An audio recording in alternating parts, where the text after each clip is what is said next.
বাংলাদেশের ঝড় থামতে না থামতে এবার পাকিস্তানে ব্যাপক তোড়জোড় শুরু হয়ে গেছে।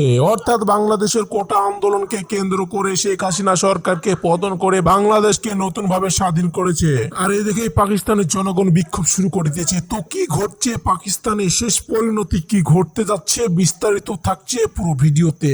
বর্তমানে পাকিস্তানে তেহরিকে ইনসাফ দলের ছাত্র শাখায় নেতৃত্বে একটি আন্দোলন চলছে। এই আন্দোলনের মূল দাবিগুলো হলো পাকিস্তানের সাবেক প্রধানমন্ত্রী ইমরান খানকে আগামী 30 আগস্টের মধ্যে মুক্তি দিতে সরকারের প্রতি আলটিমেটাম প্রদান, দেশের সংবিধান পুনরুদ্ধার এবং ছাত্র সংঘগুলোকে উচ্চজীবিত করার লক্ষ্যে বিক্ষোভ চলছে। বাংলাদেশের ছাত্রদের আন্দোলনের প্রভাবের কারণে পাকিস্তানে এই আন্দোলন শুরু হয়েছে। এছাড়া পাকিস্তানে ইন্টারনেট পরিষেবায় ধীরগতি এবং কিছু জায়গায় বন্ধ থাকার খবরও পাওয়া যাচ্ছে। পাকিস্তানের সংবাদ মাধ্যম বলছে স্পষ্টতাই শেখ হাসিনা সরকারের পতন ঘটনা বাংলাদেশি ছাত্রদের আন্দোলনে প্রভাবিত হয়ে পাকিস্তান তেহরিকে ইনসাফ এর ছাত্র শাখা স্টুডেন্ট ফেডারেশন বিক্ষোভের ডাক দিয়েছে। এর মধ্যেই দেশটির কোথাও কোথাও ইন্টারনেট ধীর গতি দেখা দিয়েছে, কোথাও বা বন্ধ রয়েছে। তো দর্শক, আজকের ভিডিওটি এ পর্যন্তই।